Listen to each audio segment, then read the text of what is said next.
Very good morning dear student. आज हम बात करेंगे बीएससी फाइनल ईयर में फर्स्ट यूनिट फिजिकल केमिस्ट्री की, जिसका नाम है क्वांटम मैकेनिज्म। और क्वांटम मैकेनिज्म में हम देखेंगे क्वांटम थ्योरी के बारे में। और आज हम पढ़ेंगे उसके अंदर जो टॉपिक हैं वो है सबसे पहला ब्लैक बॉडी रेडिएशंस के बारे में या ब्लैक बॉडी, उसके बाद प्लांक के बारे में, प्लांक रेडिएशन लॉ, और उसके बारे में हम देखेंगे फोटो इलेक्ट्रिकल इफेक्ट के बारे में। तो सबसे पहले देखते हैं कि क्वांटम थ्योरी क्या है या क्वांटम मैकेनिज्म क्या होती है। क्वांटम मैकेनिज्म या क्वांटम थ्योरी, क्वांटम थ्योरी के बारे में जस्ट एलिमेंट्री आइडियाज़ देना है, जस्ट आपको आइडिया इसके बारे में होना चाहिए। तो देखो, क्वांटम थ्योरी का मतलब है कि विज्ञान की यह वह शाखा है जो किसी भी पदार्थ के पार्टिकल नेचर के बारे में बात करती हैं, पार्टिकल नेचर या उसकी कणीय प्रकृति के बारे में बात करती है। तो पदार्थ विज्ञान की वह शाखा जो पदार्थ की कणीय प्रकृति के बारे में या पार्टिकल नेचर के बारे में बात करती है, उसकी व्याख्या करती है, उसे कहते हैं क्वांटम मैकेनिज्म। अब क्वांटम मैकेनिज्म के अंदर जो वैज्ञानिक है जिसका नाम है प्लांक, और प्लांक नामक वैज्ञानिक ने क्वांटम मैकेनिज्म की व्याख्या की या उसके लिए उन्होंने क्वांटम थ्योरी दी।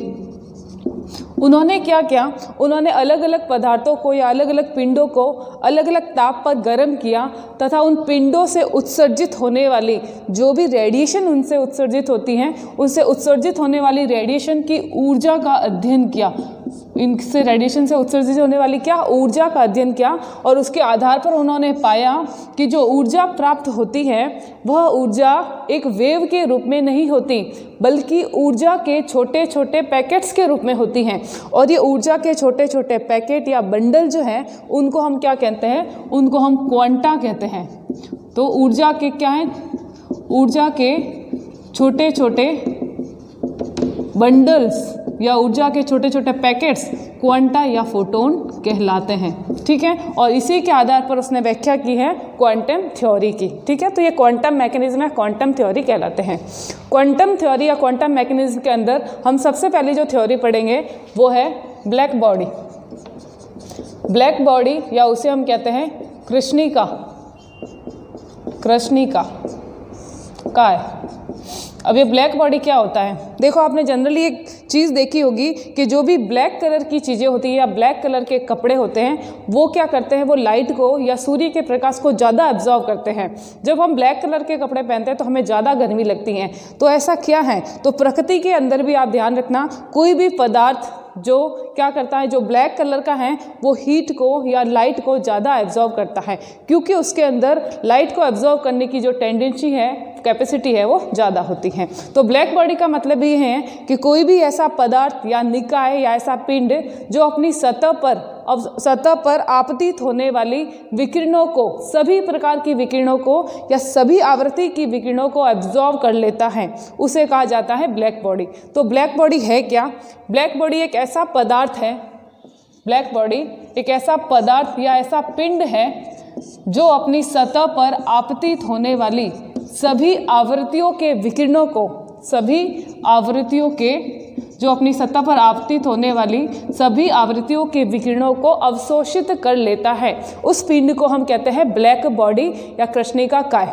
ठीक है, अब क्या करेगा, ये जो ब्लैक बॉडी है ये एक तरह का अच्छा अवशोषक माना जाता है, क्योंकि ये सभी आवृत्तियों के विकिरणों को एब्जॉर्ब कर लेता है। तो ब्लैक बॉडी क्या है, एक अच्छा अवशोषक होता है। Black body is a good absorber, एक अच्छा अवशोषक होता है, लेकिन ब्लैक बॉडी एक अच्छा उत्सर्जक भी होता है। तो black body is also a good emitter, तो ब्लैक बॉडी एक अच्छा उत्सर्जक भी होता है। इसका मतलब क्या है कि जब ब्लैक बॉडी को गर्म किया जाता है, जब उन्हें हम अलग अलग ताप पे गर्म करते हैं तो ब्लैक बॉडी क्या करता है, अलग अलग आवृत्तियों के विकिरण भी उत्सर्जित करता है। तो इसका मतलब एक अच्छा उत्सर्जक भी माना जाता है। ब्लैक बॉडी की सतह से जो विकिरण उत्सर्जित होगी, देखो ये तो एब्जॉर्ब की, अब जो विकिरण उत्सर्जित होती है उन विकिरणों को क्या कहते हैं, उन विकिरणों को हम कहते हैं ब्लैक बॉडी रेडिएशन या कहते हैं कृष्णिका विकिरण। तो शॉर्ट में क्या लिखेंगे, ब्लैक बॉडी रेडिएशन उनको कहा जाता है या कृष्णिका विकिरण कहा जाता है। ठीक है, तो ये है ब्लैक बॉडी के बारे में। अब ब्लैक बॉडी के बारे में जो ग्लूकर नामक का एक वैज्ञानिक है, उसने क्या किया, ब्लैक बॉडी के लिए अलग अलग उसने एक पिंड लिए, उसको अलग अलग ताप पर गर्म किया और उसके अलग अलग आवृत्तियों पर गर्म किया। ठीक है, तो उसी से संबंधित उसने एक कर्व दिया, एक ग्राफ दिया। इस ग्राफ को कहते हैं black body curve. Black body curve किस तरह से हैं, कुछ इस तरह से ये कर्व हैं। इसके अंदर आप देखना लगभग रेंज दे रखी है, जैसे 5000, 10,000, 15,000, 20,000 मोर देन। ये क्या है, ये आपकी लैम्बडा मतलब वेवलेंथ है। इधर क्या है, इधर है एनर्जी डेंसिटी, एनर्जी डेंसिटी जिसे हम ऑप्टिकल डेंसिटी भी कहते हैं। और यहाँ क्या है, यहाँ अलग अलग कर्व हमें प्राप्त होते हैं, ये अलग अलग कर्व प्राप्त होते हैं। इस तरह से कर्व मैं क्यों बना रही हूँ उसके पीछे भी रीज़न है, एक एक चीज़ को ध्यान से देखना। अब ये अलग अलग टेम्परेचर पे प्राप्त हुए, जैसे मान लो ये हमें प्राप्त हुआ 3000 पे, ये प्राप्त हुआ 4000 पे, ये प्राप्त हुआ 5000 पे, ये प्राप्त हुआ 6000 पे केल्विन। ये अलग अलग तापमान है, ठीक है। तो ये अलग अलग टेम्परेचर पर अलग अलग वेवलेंथ पर एनर्जी डेंसिटी के सापेक्ष कर्व हमने प्लॉट किया। इस कर्व को कहते हैं ब्लैक बॉडी रेडिएशन कर्व कहा जाता है, ठीक है। इस कर्व के अंदर क्या देखना है, कोई भी जो ब्लैक बॉडी रेडिएशन है, ब्लैक बॉडी रेडिएशन पर जब भी कोई किरण या विकिरण आपतित होती हैं तो वो क्या करता है, उसको एब्जॉर्व करता है और जब उसको गर्म करता है तो वो इमिट कर लेता है। तो किसी भी ब्लैक बॉडी पर या किसी भी ब्लैक बॉडी के द्वारा प्रति इकाई क्षेत्रफल में, प्रति इकाई क्षेत्रफल या प्रति एकांक क्षेत्रफल पर उत्सर्जित होने वाले विकिरणों की मात्रा क्या कहलाती हैं, ऑप्टिकल डेंसिटी या एनर्जी डेंसिटी कहलाती हैं। अब ये एनर्जी डेंसिटी का जो मान है वो अलग अलग वेवलेंथ पर और अलग अलग टेम्परेचर पर हमने प्लॉट किया है। तो हमें कुछ निष्कर्ष मिलते हैं, जिसमें पहला निष्कर्ष ये है, सबसे पहला निष्कर्ष ये है कि जो भी हमने अलग अलग जो ऑप्टिकल डेंसिटी ली उसके अलग अलग कर्व प्राप्त हुए अलग अलग टेम्परेचर पर, तो प्रत्येक वेवलेंथ पर या कह सकते हैं प्रत्येक कर्व के लिए प्रत्येक ताप पर एक ऐसी वेवलेंथ अवश्य होती है जिस पर उसकी ऑप्टिकल डेंसिटी या एनर्जी डेंसिटी का मान उच्चतम होता है। तो देखो जैसे मैंने 3000 की बात की तो 3000 एक ताप है, तो प्रत्येक ताप पर एक लैम्बडा या एक वेवलेंथ, जैसे मान लो ये मुझे यहाँ वेवलेंथ मिली, तो ये वेवलेंथ ऐसी होगी जिस पर क्या होगा, एनर्जी डेंसिटी हाईएस्ट होती है, तो उसे हम क्या कहते हैं, उसकी उच्च तरंग दैर्ध्य कहा जाता है। तो देखो 3000 के लिए अलग मिलेगी, 4000 के लिए वापस अलग मिलेगी, 5 के लिए वापस अलग मिलेगी, तो ये अलग अलग उसकी तरंग दैर्ध्य होती है, ठीक है।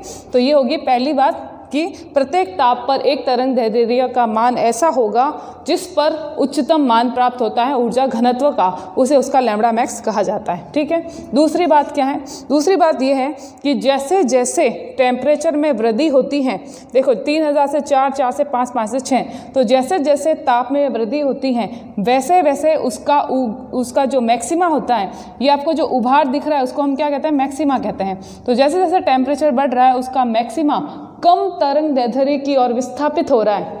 ये तो तरंग दैर्ध्य इधर तो बढ़ रहा है, लेकिन टेम्परेचर बढ़ने के साथ आप देखो इसका जो मैक्सिमा उच्चतम है वो कहाँ जा रहा है, कम तरंग दैर्ध्य की ओर शिफ्ट हो रहा है। इसलिए तो मैंने इसको ऐसे बनाया। अब आपको समझ में आया कि ये ऐसे क्यों बना है, इसका मैक्सिमा किधर, कम तरंग दैर्ध्य की ओर शिफ्ट हो रहा है। इसे कहते हैं वीन का विस्थापन। क्या कहते हैं, तो दूसरा पॉइंट है वीन का विस्थापन।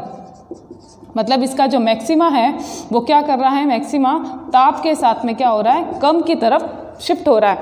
जैसे जैसे ताप बढ़ रहा है वैसे वैसे लैम्बडा जो है वो कम हो रहा है, तो उसे कहते हैं वीन का विस्थापन, ठीक है। Second point. तीसरा पॉइंट है इसका स्टीफन का नियम। स्टीफन का नियम इसके अंदर क्या है, स्टीफन ने क्या किया, जो भी उसका एरिया है जिसके अंदर इसका एनर्जी डेंसिटी, आपको ये पूरा एरिया जो दिख रहा है उसे हम कहते हैं एक्स एरिया, उसके अंदर पूरा ये एनर्जी डेंसिटी शो हो रहा है।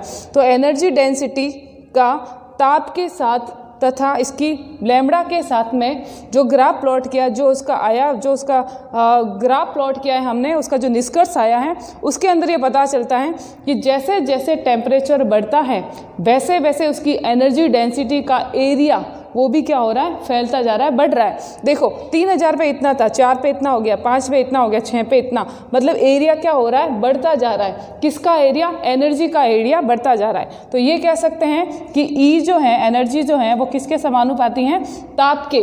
ताप बढ़ रहा है तो एनर्जी का एरिया भी बढ़ रहा है। कितने, 4th घात के समानुपाती होता है। मतलब एनर्जी की तुलना में ताप, मतलब ताप जो बढ़ रहा है उसका 4 गुना सीधी एनर्जी बढ़ रही है। तो इसमें कहा कि जो एनर्जी या ऊर्जा घनत्व होता है वो उसके ताप के 4th घात 4th पावर के समानुपाती होता है। तो इसे कहा जाता है स्टीफन का 4th पावर रूल या स्टीफन का चतुर्थ घात का नियम कहा जाता है। क्लियर? तो तीसरा पॉइंट है आपके ये स्टीफन का नियम। फिर चौथा पॉइंट आता है जिसे हम कहते हैं जिसे हम कहते हैं रेले और जीन्स का फॉर्मूला। रेले जीन्स का फॉर्मूला। और रेले जीन्स ने भी क्या क्या, ऊर्जा घनत्व, ताप तथा वेवलेंथ, इन तीनों के मध्य में संबंध दिया, जो प्राप्त होता है कि एनर्जी किसके बराबर होती है, एनर्जी k लैम्बडा -5, तो इसकी पावर में -5 है, e की power a upon lambda t dot del lambda. ये इसने एक रूल दिया है जिसे कहते हैं हम, ये 1 नंबर के सवाल आते हैं, रेले जीन्स का फॉर्मूला। मतलब जो ऊर्जा है वो किस किस पर निर्भर करती हैं, वेवलेंथ पर निर्भर करती हैं, ताप पर निर्भर करती हैं। ठीक है? और बाकी E और ये A क्या है, ये A जो है और ये जो K जो है ये कांस्टेंट है, स्थिरांक है। क्लियर? फिफ्थ जो है वो है वीन का फॉर्मूला। वीन का फॉर्मूला। अब वीन का फॉर्मूला क्या है, वीन का फॉर्मूला भी देखो आपको ऐसे ही याद करना है, जैसा का रेले जीन्स का फॉर्मूला एज इट इज़ आपको वैसे ही याद करना है। जो चेंजेस है वो मैं आपको बता देती हूँ। K की जगह आपको लिखना है बीटा।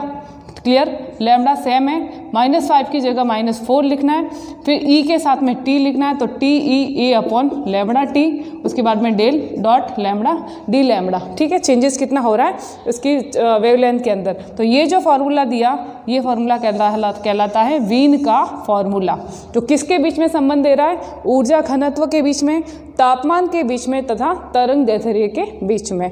तो ये सब क्या है आपका, ये है ब्लैक बॉडी के बारे में कि ब्लैक बॉडी क्या है, कृष्णिका काय क्या होती है, उसके जो निष्कर्ष निकाले ब्लैक बॉडी कर्व के, उसके बारे में स्टीफन का नियम क्या है, वीन का विस्थापन क्या है, उसके बाद में रेले जीन्स का फॉर्मूला क्या है और वीन का फॉर्मूला क्या है। क्लियर? तो ये कहलाती है ब्लैक बॉडी।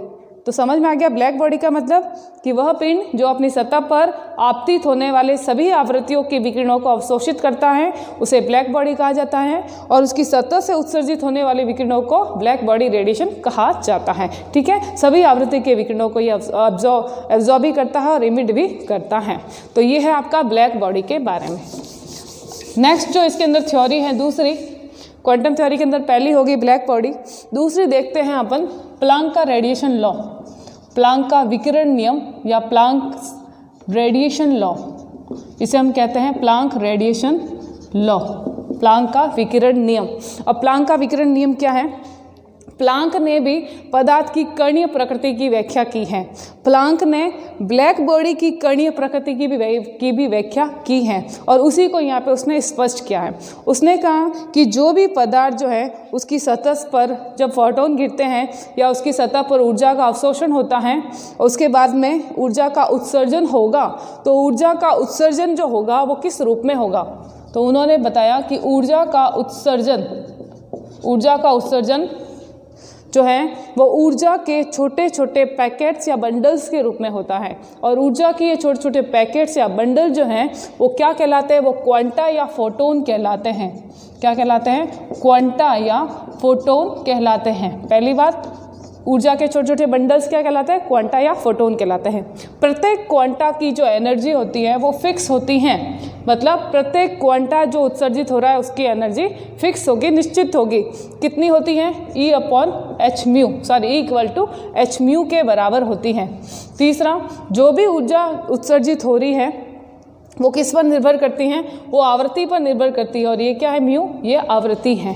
क्लियर? उसके बाद में तीसरा पॉइंट क्या है, तीसरा पॉइंट ये है कि ऊर्जा का उत्सर्जन सतत नहीं होता, मतलब कंटिन्यू नहीं होता। ऊर्जा का उत्सर्जन डिस्क्रीट या असतत रूप में होता है, तो डिस्क्रीट फॉर्म के अंदर ऊर्जा का उत्सर्जन होता है। क्लियर?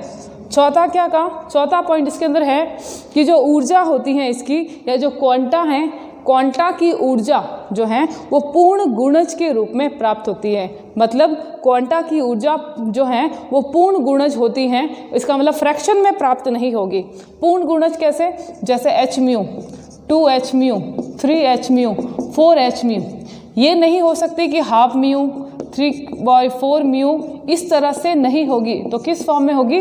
पूर्ण गुणज के रूप में होती हैं। इसे कहा जाता है प्लांक का रेडिएशन लॉ या प्लांक का विकिरण नियम। क्लियर? यह है दूसरा नियम। ये भी क्या कर रहा था? ब्लैक बॉडी या पदार्थ की कणीय प्रकृति की व्याख्या करता है। क्लियर? अब आता है तीसरा नियम जो पदार्थ की कणीय प्रकृति की व्याख्या करता है, इंपॉर्टेंट है। उसका नाम क्या है? उसका नाम है प्रकाश विद्युत प्रभाव। क्या नाम है? प्रकाश विद्युत प्रभाव। तो थर्ड पॉइंट है अपना प्रकाश विद्युत प्रभाव, जिसे हम कहते हैं photo electrical effect. Photo electrical effect सबसे पहले किसने दिया? फोटो इलेक्ट्रिकल इफेक्ट जिसने दिया उस साइंटिस्ट का नाम क्या है? आइंस्टीन। उसका नाम है आइंस्टीन, और इसके लिए उसको क्या मिला है? नोबेल पुरस्कार मिला हुआ है। आइंस्टीन ने दिया। ये क्या करता है? ये भी पदार्थ की कणीय प्रकृति की व्याख्या करता है। कणीय प्रकृति की व्याख्या करता है। किसके? पदार्थ के कणीय प्रकृति की व्याख्या करता है फोटो इलेक्ट्रिकल इफेक्ट। अब फोटो इलेक्ट्रिकल इफेक्ट क्या होता है? फोटो इलेक्ट्रिकल इफेक्ट का मतलब है कि जब किसी पदार्थ की सतह पर दहली आवृत्ति से उच्च आवृत्ति का, कितनी? थ्रेशोल्ड एनर्जी, दहली आवृत्ति। जब किसी पदार्थ की सतह पर दहली आवृत्ति से उच्च आवृत्ति का प्रकाश आपतित होता है तो उस पदार्थ की सतह से क्या होगा? इलेक्ट्रॉनों का उत्सर्जन होता है। तो ये पदार्थ है, इसकी सतह से क्या होगा? इलेक्ट्रॉनों का उत्सर्जन होता है। ये उत्सर्जित इलेक्ट्रॉन क्या कहलाते हैं? फोटो इलेक्ट्रॉन कहलाते हैं। तो इन इलेक्ट्रॉनों को हम क्या कहेंगे? हम इनको कहेंगे फोटो इलेक्ट्रॉन। इनकी सतह से उत्सर्जित होने वाले ये प्रकाश फोटो इलेक्ट्रॉन कहलाते हैं, तथा यह प्रभाव, यह घटना फोटो इलेक्ट्रिकल इफेक्ट या प्रकाश विद्युत प्रभाव कहलाती है। ठीक है? और जब ये फोटो इलेक्ट्रॉन उत्सर्जित होते हैं तो इनकी वजह से विद्युत धारा का प्रवाह होता है। तो इनकी वजह से विद्युत धारा का प्रवाह होता है, तो यह विद्युत धारा क्या कहलाती है? यह विद्युत धारा प्रकाश विद्युत धारा कहलाती है। क्लियर? समझ में आ गया कि फोटो इलेक्ट्रिकल इफेक्ट क्या है? जब किसी पदार्थ की सतह पर दहली आवृत्ति से उच्च आवृत्ति का प्रकाश आपतित होता है तो उस धातु की सतह से क्या होता है? इलेक्ट्रॉनों का उत्सर्जन होता है। ये इलेक्ट्रॉन फोटो इलेक्ट्रॉन कहलाते हैं। यह प्रभाव प्रकाश विद्युत प्रभाव कहलाता है, तथा इन इलेक्ट्रॉनों की वजह से जो विद्युत धारा का प्रवाह होता है उसे प्रकाश विद्युत धारा कहा जाता है। ठीक है? तो ये कहलाता है फोटो इलेक्ट्रिकल इफेक्ट। और फोटो इलेक्ट्रिकल इफेक्ट जो है वो कौन कौन से धातु देते हैं? लगभग क्षारीय और क्षारीय मृदा धातुएं जो हैं वो फोटो इलेक्ट्रिकल इफेक्ट देती हैं। क्यों देती हैं? क्योंकि उनकी आईपी वैल्यू, आयनन ऊर्जा का मान जो है वो बहुत कम होता है। जैसे कि मान लो सोडियम है, पोटेशियम है, सीजियम है, इनके क्या होते हैं? आईपी मान कम होते हैं। आईपी का मतलब जैसे कि देखो सोडियम वगैरह जो है एक इलेक्ट्रॉन होता है एस कक्षक के अंदर, आसानी से निकल सकता है और निकलने के बाद ये क्या होगा? स्थायी हो जाएगा। तो आसानी से इलेक्ट्रॉन निकल सकता है तो उसकी आईपी वैल्यू कम हो जाएगी, और अगर आसानी से नहीं निकलता तो आईपी वैल्यू ज़्यादा हो जाएगी। तो इनकी आईपी वैल्यू कम होती है। उसके बाद में सीजियम की आईपी वैल्यू सबसे कम होती है क्योंकि सीजियम साइज में बड़ा होता है। देखो अगर मैं ये बात कहूँ क्षारीय धातु की तो hydrogen, lithium, sodium, potassium, rubidium, और सबसे नीचे कौन आता है? सीजियम। तो सीजियम एक तो क्षारीय धातु है, एक ही इलेक्ट्रॉन है इसके पास एस कक्षक के अंदर। उसके बाद में साइज इसकी बहुत बड़ी है, तो साइज बड़ी है तो न्यूक्लियस का प्रभाव तो इस पर बहुत कम पड़ेगा, आसानी से इलेक्ट्रॉनों को उत्सर्जित कर सकता है। तो जैसे ही इस पर यूवी लाइट गिरती है या नॉर्मल प्रकाश के अंदर भी सीजियम है तो सीजियम क्या करेगा? अपनी सतह से इलेक्ट्रॉनों का उत्सर्जन आसानी से कर सकता है, इसलिए क्या करेगा? ये प्रकाश विद्युत प्रभाव शो करता है। तो सीजियम में सवाल भी आता है कि सीजियम का उपयोग फोटो सेल में किया जाता है। सीजियम का उपयोग फोटो सेल में किया जाता है। क्यों? क्योंकि जो सीजियम है उसका आकार बड़ा होता है, उसकी आईपी वैल्यू सबसे कम या न्यूनतम होती है।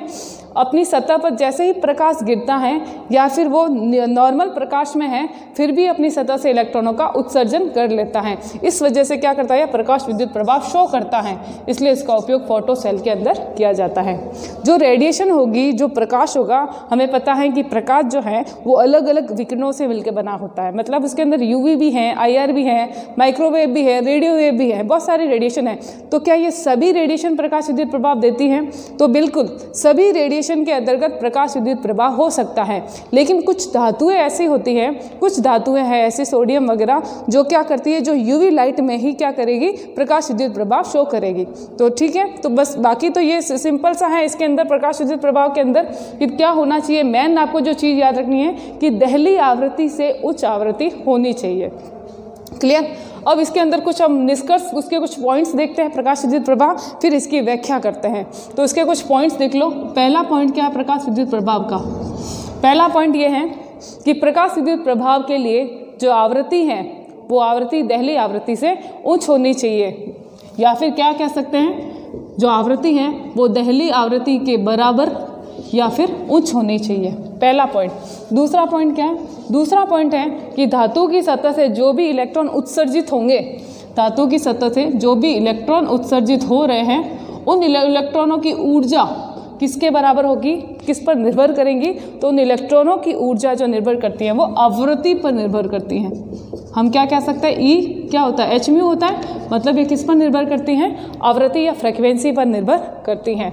तीसरा पॉइंट, जो भी इलेक्ट्रॉन उत्सर्जित हो रहे हैं उन उत्सर्जित इलेक्ट्रॉनों की संख्या किस पर निर्भर करती हैं, वो निर्भर करती हैं प्रकाश की तीव्रता पर निर्भर करती हैं। मतलब प्रकाश की तीव्रता अधिक होगी तो उत्सर्जित इलेक्ट्रॉनों की संख्या भी अधिक हो जाएगी। क्लियर। तो ये कुछ पॉइंट हैं किसके लिए, प्रकाश विद्युत प्रभाव के लिए। अब देखते हैं इसकी व्याख्या, प्रकाश विद्युत प्रभाव की व्याख्या करते हैं, एक्सप्लेनेशन देते हैं इसका, प्रकाश विद्युत प्रभाव का एक्सप्लेनेशन या व्याख्या। देखो हमें पता है कि प्रकाश विद्युत प्रभाव के लिए दहली ऊर्जा की आवश्यकता होती है। दहली ऊर्जा क्या है? दहली ऊर्जा वह न्यूनतम ऊर्जा होती है जो क्या करेगी, प्रकाश विद्युत प्रभाव प्रदर्शित करती हैं, या जिसे अवशोषित करके पदार्थ की सतह से इलेक्ट्रॉनों का उत्सर्जन होता है, तो उसे हम कहते हैं दहली ऊर्जा। और दहली ऊर्जा है थ्रेशोल्ड एनर्जी, उसको मैं फाई से शो कर रही हूँ, या फिर मैं इसको एच म्यू जीरो से शो कर रही हूँ, या एच, ये जो म्यू जीरो है ये आपकी दहली आवृत्ति है और ये आपकी दहली ऊर्जा हो गई। क्लियर। तो ये थ्रेशोल्ड एनर्जी कहलाती हैं।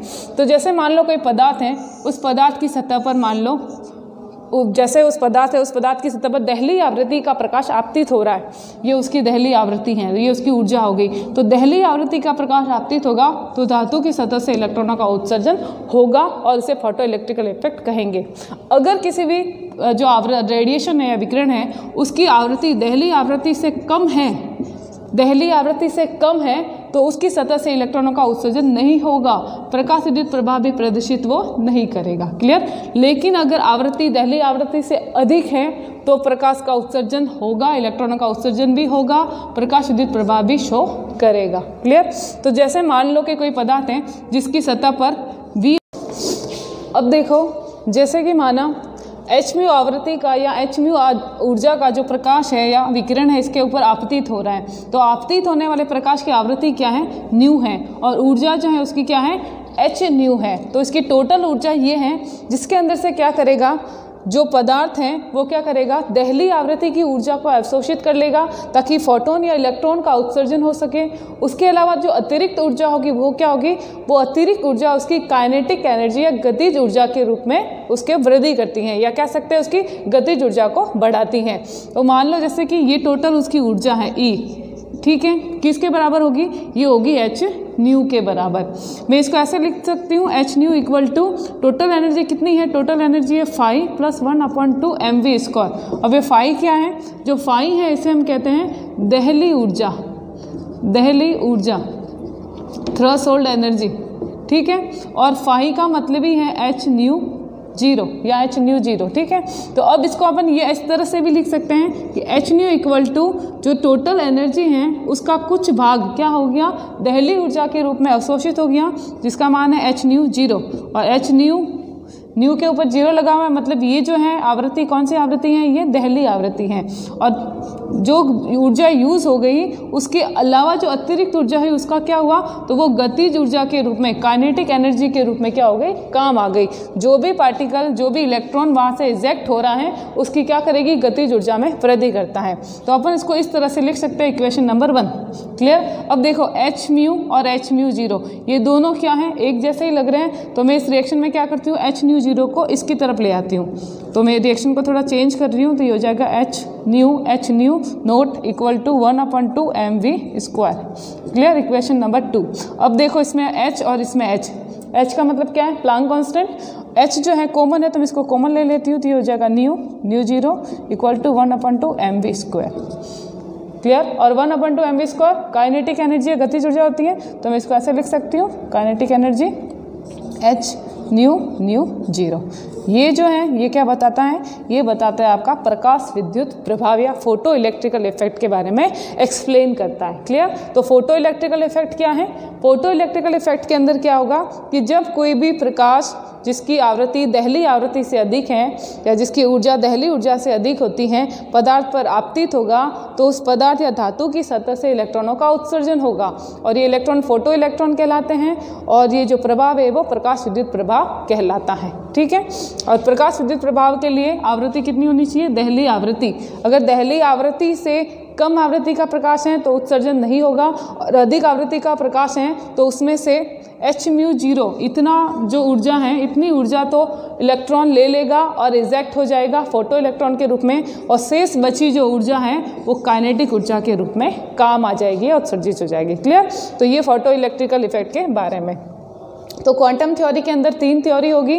पहला आपका होगा ब्लैक बॉडी रेडिएशन, दूसरी है प्लांक रेडिएशन लॉ और तीसरा है फोटो इलेक्ट्रिकल इफेक्ट। ये तीनों जो थ्योरी हैं वो किसी भी पदार्थ की कणीय प्रकृति या पार्टिकल नेचर की व्याख्या करती हैं, ये आपको याद रखना है। ठीक है, तो आज के लिए इतना ही है। Okay, thank you.